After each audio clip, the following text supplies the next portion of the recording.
జగిత్యాల జిల్లా కోరుట్లపట్నంలోని ఓ private function హాల్లో cyber జాగృతిక Diwas సందర్భంగా కళాశాల విద్యార్థులకు సైబర్ నేరాలపై అవగాహన కార్యక్రమం నిర్వహించారు.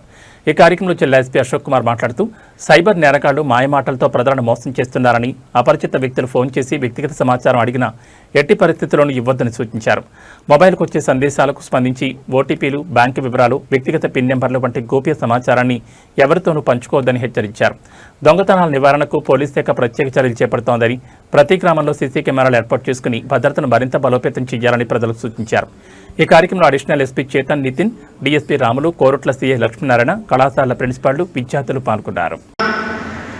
మన లోపల ఉన్న గ్రీడ్కి వాళ్ళు బయట తీసుకొస్తారు. థర్డ్ ఏంటంటే మన దగ్గర ఉన్న ఫియర్తోనే వాళ్ళు ఆడతారు. సో ఈ మూడు విషయాలతో వాళ్ళు సోషల్ ఇంజనీరింగ్ చేసి మనకి ట్రాప్ చేసుకొని మనతోనే డబ్బులు అడుగుతారు. మన ఎమోషనల్ వీక్నెస్కి ఎట్లా వాడతారు అంటే, మీకు ఎగ్జాంపుల్ ఉదాహరణతో చెప్తాను. ఇప్పుడు ఒక క్యూఆర్ కోడ్ పంపిస్తాము, మీరు స్కాన్ చేస్తే మీకు డబ్బులు వస్తాయి. బట్ దీంట్లో ఏమైతే అంటే మీ డబ్బులు పోతాయి. ఏమంటారు అంటే, మీకు 50,000 వస్తాయి, స్కాన్ చేయండి.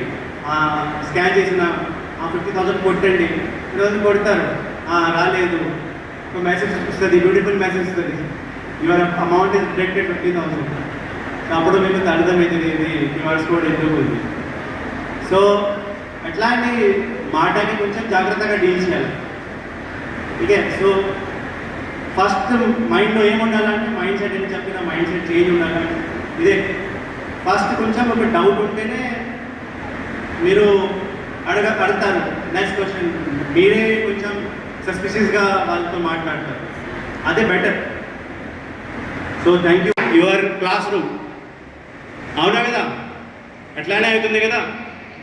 సో ఈ ఫోన్ అలవాటు ఎట్లా ఉంది అంటే, కొందరి అలవాటు అయితే you can't take that phone away for 1 hour also.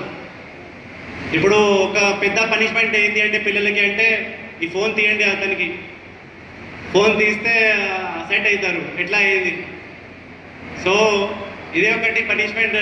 ఇప్పుడు అది ఇంటాలరబుల్ అయింది పిల్లలకి. సో ఫోన్ మన జీవనంలో ఇప్పుడు ఒక మెయిన్ ఇంపార్టెంట్ ఐటమ్ అయింది. ఇది ఇంపార్టెంట్ ఉంది, బట్ దీనికి కొన్ని డిసడ్వాంటేజ్ కూడా అవుతున్నాయి.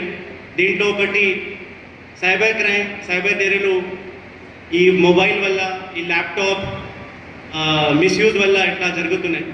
సో ఇంతకుముందు మనం చూసినాం, మన ఇప్పుడు సైబర్ క్రైమ్ గురించి అందరూ వాళ్ళు చెప్పారు. సో సైబర్ క్రైమ్లో ఒకటి డిఫరెంట్ ఏంటి, ఇది నార్మల్ క్రైమ్తో డిఫరెంట్ ఏంటిది అంటే, నార్మల్ క్రైమ్ కోసం ఏదైనా మన ఫిజికల్ క్రిమినల్ది ఫిజికల్ ప్రెజెన్స్ అవసరం, బట్ సైబర్ క్రైమ్లో ఫిజికల్ ప్రెజెన్స్ అవసరం లేదు. సైబర్ క్రిమినల్స్ వేరే రాష్ట్రంలో ఉండొచ్చు, వేరే దేశంలో ఉండొచ్చు, ఎక్కడైనా వేరే మండలాల్లో ఉండి కూడా వాళ్ళు సైబర్ నేరాలు చేయొచ్చు. సో దీనివల్ల ఏమైతుంది అంటే, వాళ్ళకి పట్టుకోవడం చాలా కష్టం.